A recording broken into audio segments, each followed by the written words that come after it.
Ano naman ba ang pakay mo sa Remy 2.0? Naghahanap ng boyfriend na matino. Yan, dapat ganyan ang sagot. Kasi kung best friend ang hanap mo, ibaba kita dito. Naghahanap ng matino. Okay. Ilang taon ka nang walang karelasyon? Isang taon na.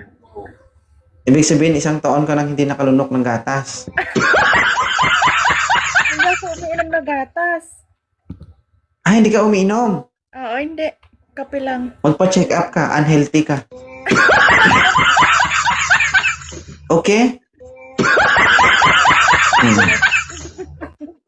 Ibig sabihin, isang taon ka nang hindi nakatikim ng luto ng Panginoon.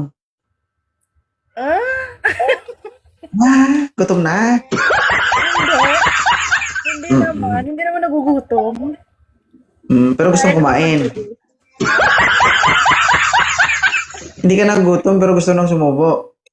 Sakto lang. Sakto lang. Oo, hindi lang ang sagot. Kamusta ang pakiramdam na nandito ka?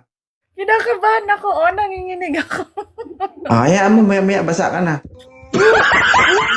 Basa na nga.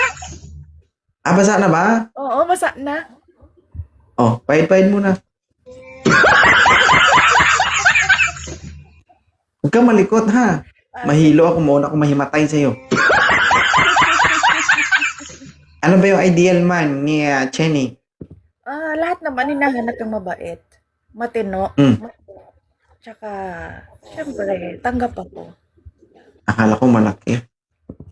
Kahit wala yun, okay lang. Kahit wala yun, okay lang.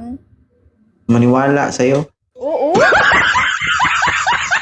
Ilan ba anak mo? isa lang. Siya lang? So, ibig sabihin sa isa na yun, napilitan ka pa.